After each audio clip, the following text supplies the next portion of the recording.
ఈ సమయాన్ని తలపిస్తున్నాను. ఎవరైనా సిద్ధపడి ఉంటే మేలు గత ఆదివారం నుంచి ఈ ఆదివారం వరకు దేవుడు మనకు చేసిన మేలు ఎవరు లేరా? ఎవరికేం మేలు చేయలేదా? నీ చిత్తమే ప్రభువా జరిగేది నీ చిత్తమే, నీ వాక్కుకై వేచియుంటిని, నా ప్రార్థన ఆలకించుమా ప్రభువా, నా ప్రార్థన ఆలకించుమా. నీ తోడు లేక నీ ప్రేమ లేక ఇలాలో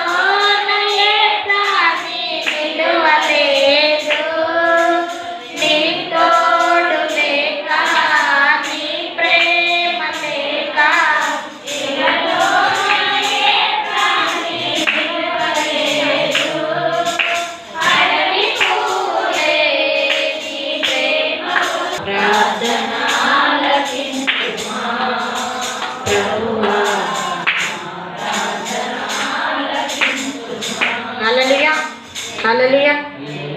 ఎవరైనా సాక్ష్యం చెప్పాలని సిద్ధపడి ఉంటే చెప్పొచ్చు, లేదంటే మనము ఈ దిన ఆదివారపు ఆరాధనకు మా ప్రేమతో ఆహ్వానిస్తున్నాను. క్రీస్తునందు ప్రియమైన సంగమా, క్రీస్తు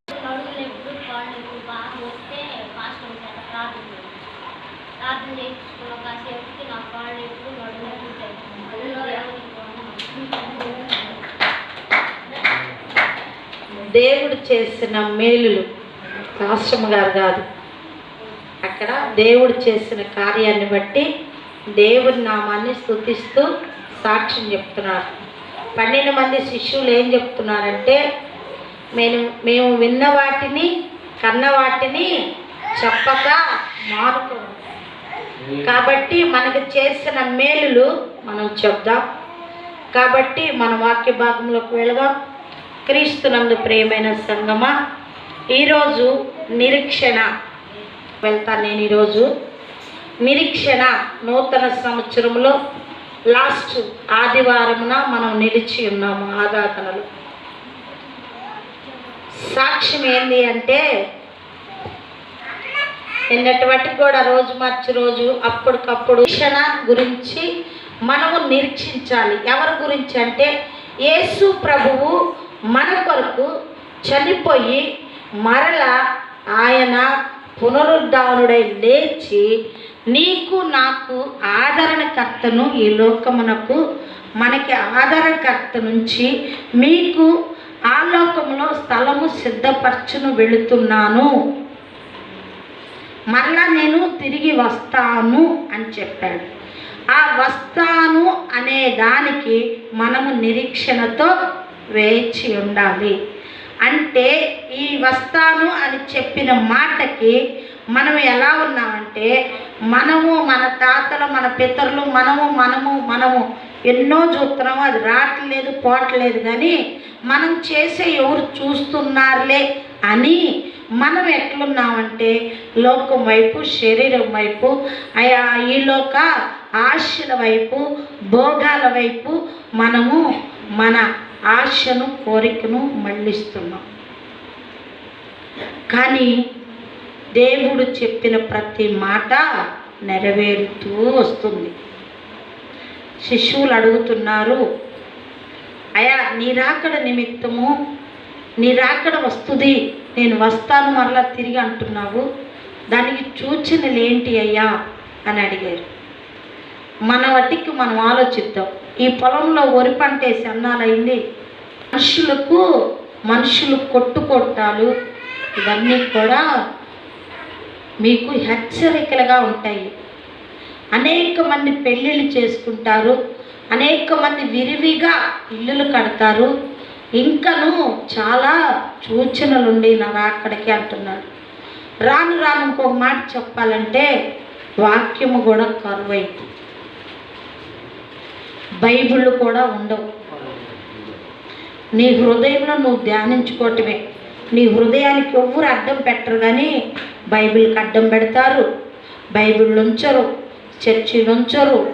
దుండగులు మన మీద మరణము కిటికీలు నెక్కుతున్నట్టుగా ఈ లోకమంతా ఎట్లా ఉందంటే వ్యర్థమైన దానికోసము ప్రయాసపడుతున్నది. అందుకని దేవుడు నాతో మాట్లాడిన మాట ఏంటంటే, నిరీక్షణ గలవారమై, హల్లెలూయా హల్లెలూయా. తీతుకు రాసిన పత్రిక, కొత్త నిబంధన పార్టీ భాగము, తీతుకు రాసిన పత్రిక 3వ అధ్యాయము 6వ వచనము. 6వ వచనంలో ఒక మాట రాస్తున్నాడు చూడు. మనము ఆయన కృప వలన, హల్లెలూయా హల్లెలూయా. ఎవరి కృప వలంట? నా కృప. ఎవరి కృప? యేసయ్య కృప. నీతిమంతులమని తీర్చబడి నిత్య జీవమును గురించిన నిరీక్షణను బట్టి దానికి మనము వారసులు మగుటకై ఆ పరిశుద్ధాత్మను మన రక్షకుడైన యేసుక్రీస్తు ద్వారా ఆయన మన మీద సమృద్ధిగా కుమ్మరించును. హల్లెలూయా హల్లెలూయా. ఈ పారాగ్రాఫ్లోనే ఉంది వాక్యం అంతా, ఎక్కడికి వెళ్ళాల్సిన అవసరం లేదు. ఎక్కడుంది? కృప ఉందా మీకు? ఉందా? దేవుని కృప నీకుందా? ఉన్నదన్న వాళ్ళందరూ చేతులు ఎత్తండి. దేవుని కృప లేకపోతే ఈరోజు మనం చచ్చిపోయేవాడు మా మేనత్తలాగా. అందుకని చెయ్యెత్తాలి. నాకు దేవుని కృప ఉన్నది, నేను ఈరోజు సజీవురాలుగా ఉన్నాను అనాలి. అంటే వాక్యము మన హృదయంలోకి వెళ్ళట్లేదు కనుక చేతులు వెత్తట్లా. నన్ను కాదు, నేను కాదు చూసేది, పరలోకమున్న తండ్రి చూస్తాడు. కాబట్టి 2వ పారాగ్రాఫ్ చదువుదామా?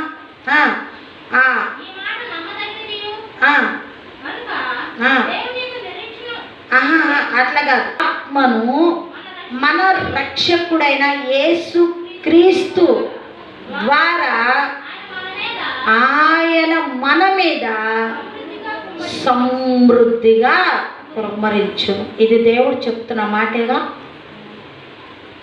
ఆయనను మనకు సమృద్ధిగా కృపను పరిశుద్ధాత్మను దయచేస్తానంటున్నాడు.